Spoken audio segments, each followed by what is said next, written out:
Sir, you know that there's been a provoking statement like by a Bajrang Dal activity which happened in Bijapur. I think you saw in the video. So what do you have to say about what action? Call for genocide. These people are there only to do these kind of things. The government, because the constitution gives us entire right to take action on all these people. So we are going to put pressure on the government to immediately take action on them, and this cannot be tolerated and this cannot be taken on like this. We are prepared to take it on. We are also sitting down and trying to see how it has to be handled.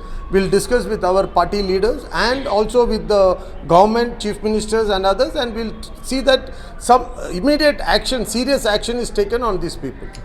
Spread hate and talk venomous and start spreading poison into the society.